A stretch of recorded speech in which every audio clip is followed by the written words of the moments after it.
Muito bem, sejam bem-vindos para mais uma videoaula de língua portuguesa. Aqui quem fala é o professor Lucas. E hoje nós vamos estudar estrutura das palavras. Como a gente sabe é o seguinte, as palavras elas não nascem do nada, não é?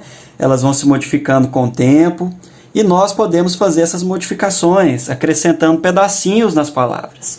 Esses pedacinhos que a gente chama eles de morfemas. Então, o que são morfemas? São as menores unidades significativas das palavras. O que isso quer dizer?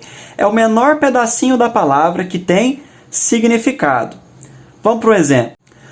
No caso da palavra globo, eu posso juntar mais um pedacinho na palavra, não posso? Fazer outra palavra, eu posso colocar, por exemplo, um sufixo, um pedacinho, um L, por exemplo. Eu tiro o O e coloco. Ao invés de colocar globo, eu posso fazer a palavra global. Não posso?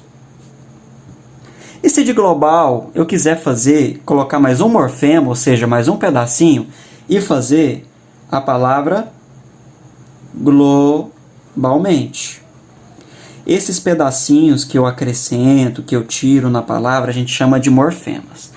E existem vários tipos de morfemas. Aqui nesse primeiro vídeo, bem rapidamente, eu vou falar para vocês os principais morfemas que normalmente são estudados na escola, não é? O primeiro deles é a raiz. O que é a raiz? De raiz, algumas pessoas chamam de radical também, tá? Isso vai depender. Existe uma diferençazinha aí, mas por enquanto vocês não precisam se importarem muito com isso, não. A raiz, como o próprio nome diz, ela é a parte, digamos assim, que dá origem às demais palavras. Ou seja, é o elemento básico da palavra que tem o significado da mesma. Por exemplo, vamos pegar a palavra triste, por exemplo. Palavra triste. Para você descobrir qual que é a raiz da palavra triste, é só você fazer outras palavras com ela. Aquilo da palavra que continuar a mesma coisa, a gente vai chamar de raiz. Por exemplo, triste. Eu posso falar triste, eu posso falar tristonho, não posso? Eu posso falar também tristeza. Então, estou fazendo outras palavras aqui com a palavra triste. Tristeza. Qual foi a parte da palavra que não mudou? Vamos olhar? Triste, beleza, aqui tem até o T, aqui já mudou, não foi? Então, a parte da palavra que não mudou é até o T, certo? Então, a parte da palavra que quando você forma outras palavras e não muda, a gente chama de raiz, certo? Bem fácil, bem tranquilo. Vamos ver outro exemplo? A palavra livro. Palavra livro. De livro, eu posso fazer o que, por exemplo? Posso fazer livraria, não posso? Posso fazer a palavra livraria. Eu posso formar a palavra também aqui. Eu posso falar livrinho, livreto, não é? Um livreto, um livro pequeno. Qual foi a parte da palavra aqui que não mudou em nenhuma delas? Tem o livro... Opa, aqui já mudou, não foi? A parte que não mudou em nenhuma dessas palavras é até o R.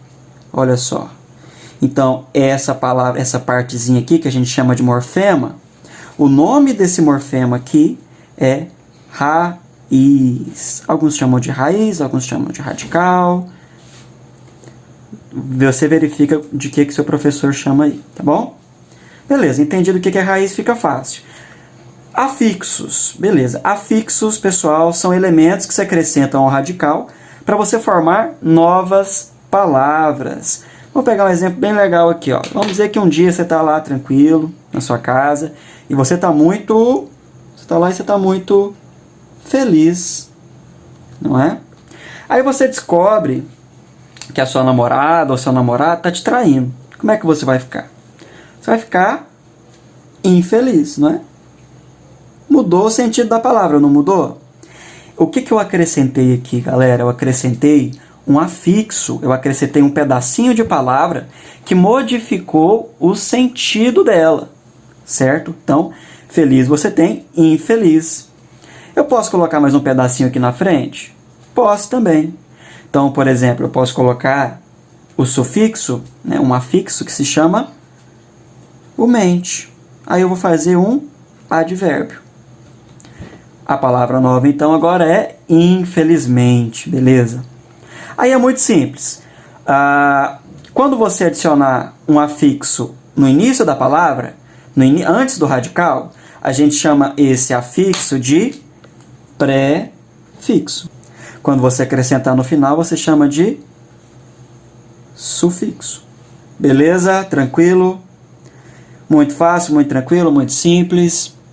Vamos agora para a vogal temática. Existem algumas palavras que quando você precisa juntar o radical com outros morfemas, você precisa de um morfema ali no meio para você conseguir juntar essas duas palavras.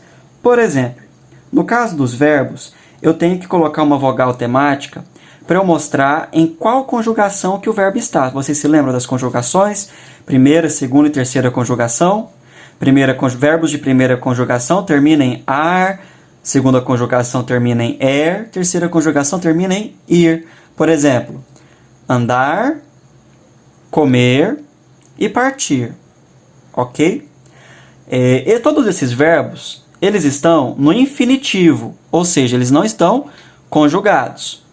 E a marca desse infinitivo é o R final.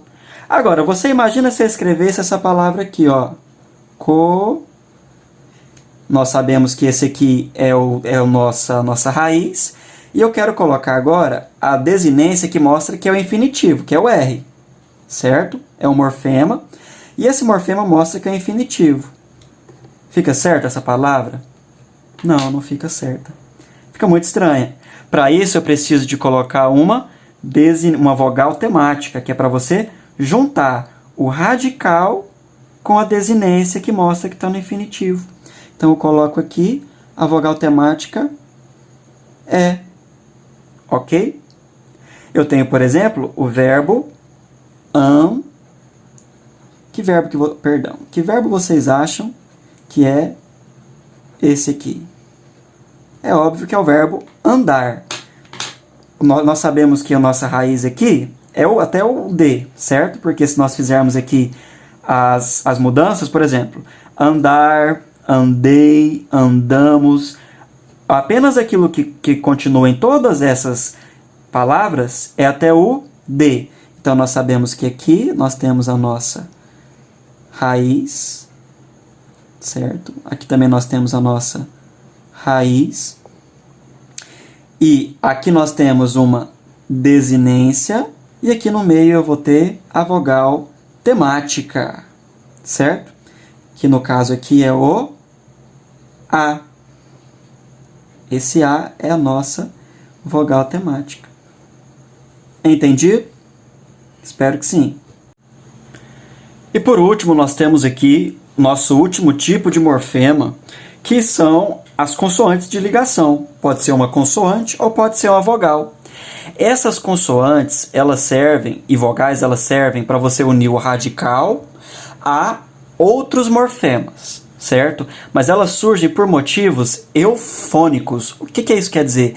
Elas surgem para a palavra não ficar estranha, para o som da palavra não ficar estranho. Por exemplo, nós temos a palavra pé.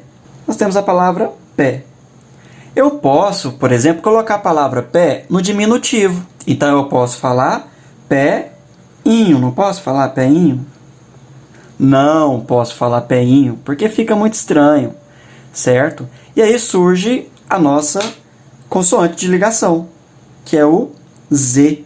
Ela está aqui apenas para unir a nossa raiz, o nosso radical, ao sufixo de diminutivo, certo? Então, eu tenho aqui o Z é a nossa consoante de ligação.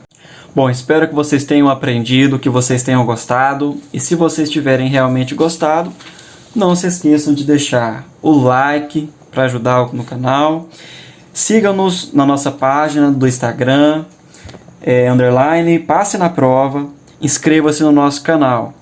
E se você tem aquele conteúdo na sua sala, na sua turma que você não consegue entender de português, de matemática, envie-nos a sua dúvida na nossa página do Instagram e nós faremos um vídeo te ajudando. Muito obrigado e até a próxima!